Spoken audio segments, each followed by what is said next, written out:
Hey guys, welcome back to my channel Maestro Study Lab. Friends, अभी तक मैं अपनी वीडियोस में कॉमर्स के 3 मैक्रो लेसन प्लान शेयर कर चुकी हूँ, जिनके लिंक आपको डिस्क्रिप्शन बॉक्स में मिल जाएंगे। So today I am going to share with you all commerce macro lesson plan number 4, whose topic is consumer exploitation. So let's get started. तो हर बार की तरह सबसे पहले हम कुछ बेसिक इन्फॉर्मेशन फिल करेंगे, like date, subject which is commerce. Commerce के अंडर भी जो मैंने सब्जेक्ट सिलेक्ट किया है वो है economics. Then class which is 9th। Topic है मेरा कंज्यूमर एक्सप्लॉयटेशन। कंज्यूमर एक्सप्लॉयटेशन का जो टॉपिक है वो 9th क्लास में अवेलेबल है। दैन पीरियड, जो भी आपको पढ़ाने के लिए पीरियड प्रोवाइड करवाया जाएगा उसे आपको यहाँ पर नोट डाउन करना होगा। Then time which is 35 to 40 minutes. And then school, जिस भी स्कूल में आप टीचिंग के लिए जाएंगे उस स्कूल का नाम यहाँ पर आपको मेंशन करना होगा। अब हम बात करते हैं सबसे पहले जनरल ऑब्जेक्टिव्स के बारे में।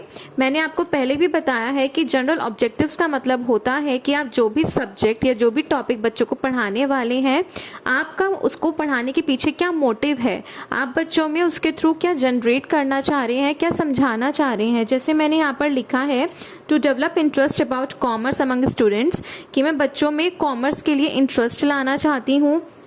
To make students aware about the potential of commerce, to generate logical and mental abilities in students. So basically जो भी जनरल ऑब्जेक्टिव्स होते हैं वो मोस्टली हर लेसन प्लान के सेम होते हैं, उनमें कुछ ज़्यादा चेंजेस नहीं किए जाते। अब हम बात करते हैं स्पेसिफिक ऑब्जेक्टिव्स के बारे में। स्पेसिफिक ऑब्जेक्टिव्स का मतलब होता है कि आप जो भी टॉपिक बच्चों को पढ़ाएंगे, आप उसके अंदर बच्चों को क्या पढ़ाने वाले हैं, क्या एक्सप्लेन करने वाले हैं।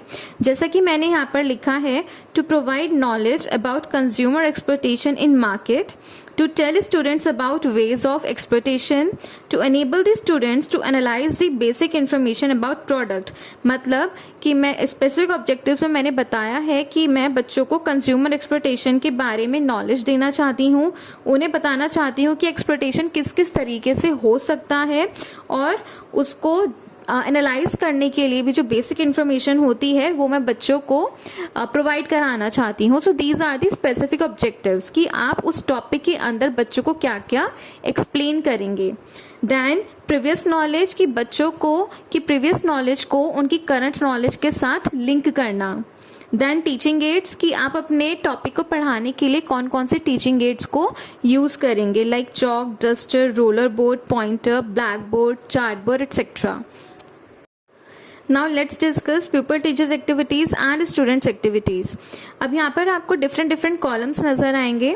सबसे पहला हमारा जो कॉलम है वो है कंटेंट, जिसमें हम लिखेंगे introductory questions.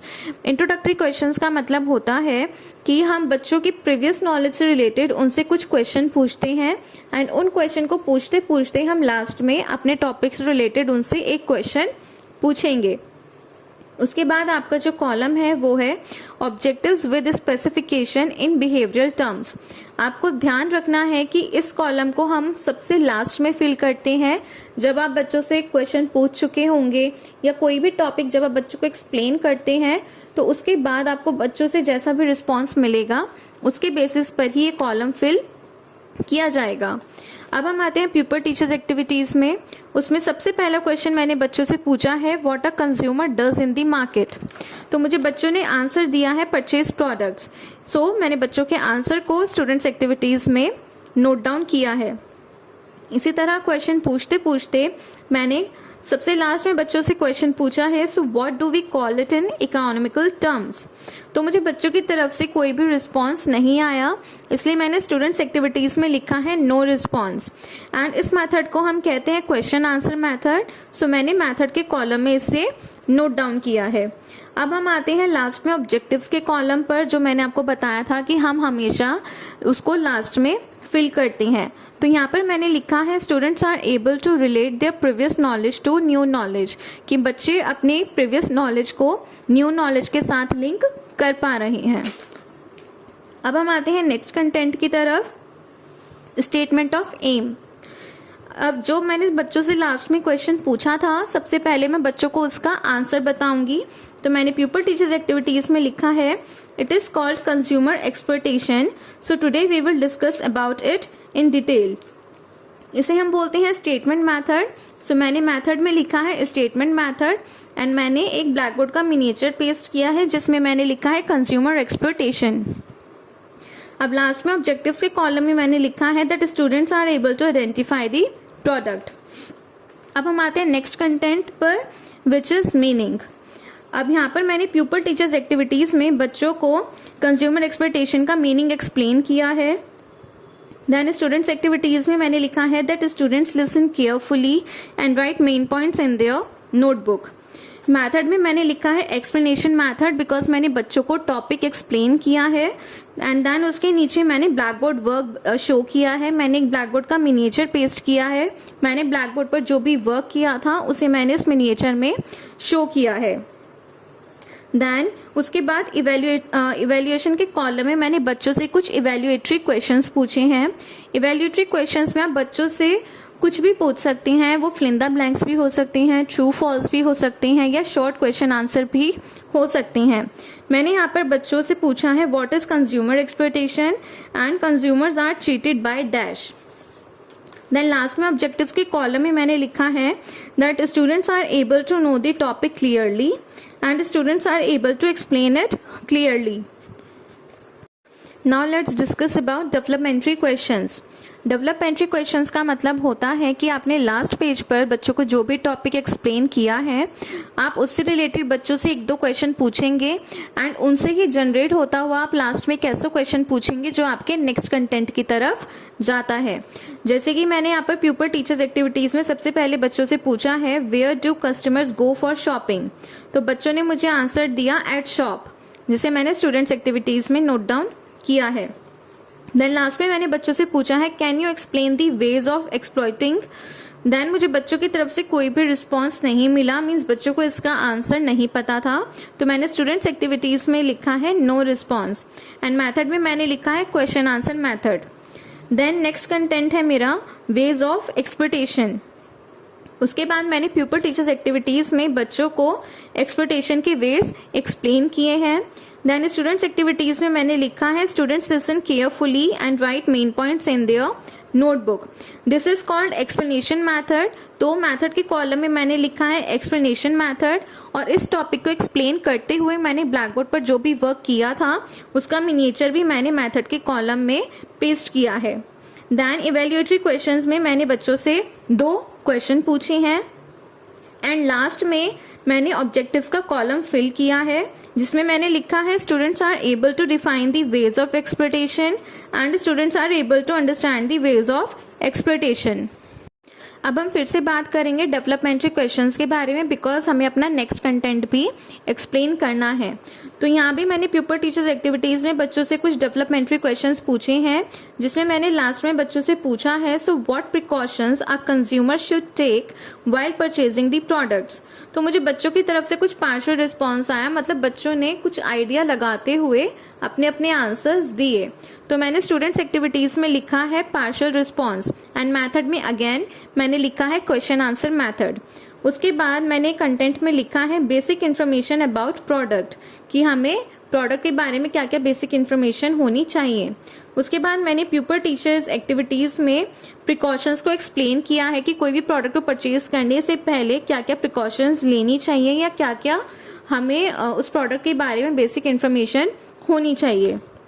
Then students activities में मैंने लिखा है students listen carefully and right main points in their notebook and this is called explanation method. तो मैथड में मैंने लिखा है एक्सप्लेनेशन मैथड एंड मैंने ब्लैक बोर्ड का एक मिनिएचर भी यहाँ पर पेस्ट किया है। जो भी मैंने ब्लैक बोर्ड पर वर्क किया था बच्चों को टॉपिक एक्सप्लेन करते हुए, सो मैंने उस मिनिएचर को यहाँ पर मैथड के कॉलम में पेस्ट किया है। देन अगेन मैंने आपको बताया था कि जो आपको ऑब्जेक्टिव्स का कॉलम है, आपको बच्चों को टॉपिक एक्सप्लेन करने के बाद उनसे जिस भी तरह का रिस्पॉन्स मिलता है उसके बेसिस पर ही आपको ऑब्जेक्टिव्स का कॉलम फिल करना होगा। अब हम बात करते हैं नेक्स्ट कंटेंट की, जो है हमारी ब्लैक बोर्ड समरी। जब भी आप अपने सारे टॉपिक एक्सप्लेन कर चुके होते हैं तो उसके बाद आपको एक ब्लैक बोर्ड समरी बच्चों को शो करनी होती है कि आज हमने क्लास में क्या क्या पढ़ा है। तो प्यूपल टीचर्स एक्टिविटीज़ में मैंने लिखा है that pupil teacher writes summary on black board and students activities में मैंने लिखा है students write summary from black board in their notebook. यहाँ पर मैंने एक मेथड के कॉलम में ब्लैक बोर्ड का एक मिनिएचर पेस्ट किया है जिसमें मैंने ब्लैक बोर्ड समरी शो की है। Meaning of consumer exploitation, ways of consumer exploitation and precautions, मतलब कि हमने इस समरी में बच्चों को बताया है कि आज हमने क्लास में इन टॉपिक्स के बारे में पढ़ा। उसके बाद मैंने ऑब्जेक्टिव्स के कॉलम में लिखा है that students are able to summarise their lunch knowledge, मतलब कि बच्चों को जो भी टॉपिक एक्सप्लेन किए गए हैं बच्चे उन्हें समराइज कर पा रहे हैं, बच्चों को उनकी पूरी इन्फॉर्मेशन है। Okay, so this is the last page of macro lesson plan, जिसमें सबसे पहले हम बात करेंगे रिकैप्चुलेटरी क्वेश्चंस के बारे में। रिकैप्चुलेटरी क्वेश्चंस का मतलब होता है पुनरावृत्ति प्रश्न। इसके लिए यहाँ पर सबसे पहले आपको एक टेबल फॉर्म करनी होगी जिसमें 4 कॉलम्स आपको बनाने होंगे। Content, objective with specification, pupil teachers activity and students activity. Content में हम लिखेंगे रिकैप्चुलेटरी क्वेश्चंस, ऑब्जेक्टिव में हम लिखेंगे students are able to recapitulate their learned knowledge, मतलब कि बच्चों ने क्लास में जो भी पढ़ा है बच्चे उसे रिवाइज कर पा रहे हैं। प्यूपिल टीचर्स एक्टिविटी में लिखेंगे pupil teacher ask recapitulatory questions through roller board. मैंने आपको पहले भी बताया था कि जब भी आप किसी स्कूल में मैक्रो टीचिंग के लिए जाएंगे तो आपको अपने साथ एक रोलर बोर्ड लेकर जाना होता है जिसमें आपको पहले से ही कुछ रिकैप्चुलेटरी क्वेश्चंस लिखकर रखने होते हैं। स्टूडेंट्स एक्टिविटी में हम लिखेंगे students are able to give answers of the questions. अब आप नीचे देखेंगे कि मैंने रोलर बोर्ड का एक मिनिएचर पेस्ट किया है जिसमें मैंने बच्चों से कुछ क्वेश्चंस पूछे हैं। आपने क्लास में जो भी टॉपिक बच्चों को पढ़ाए हैं उन सभी टॉपिक से रिलेटेड कुछ मिले जुले क्वेश्चंस आपको इस रोलर बोर्ड में शो करने होंगे। बच्चों ने मुझे इन क्वेश्चंस के जो भी आंसर्स दिए उनके आंसर्स मैंने राइट साइड में नोट डाउन किए हैं। अब हम बात करते हैं होम असाइनमेंट के बारे में। होम असाइनमेंट के लिए भी आपको एक टेबल फॉर्म करनी होगी, बिल्कुल जैसे हमने ऊपर टेबल फॉर्म की थी। कंटेंट में हम लिखेंगे होमवर्क, ऑब्जेक्टिव विद स्पेसिफिकेशन में हम लिखेंगे students are able to establish their lunch knowledge. Pupil teachers activity में हम लिखेंगे pupil teacher writes homework on the black board and students activity में हम लिखेंगे students write homework in their notebook. उसके बाद नीचे मैंने एक ब्लैक बोर्ड का मिनिएचर पेस्ट किया है जिसमें मैंने बच्चों का होमवर्क लिखा है। What do you understand by consumer exploitation and what precautions should we take, right. So this is the homework for the students.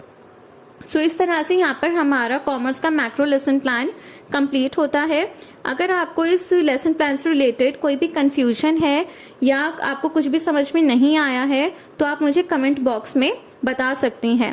And for such more knowledgeable videos, please do like, share, comment and subscribe my channel. Thank you so much.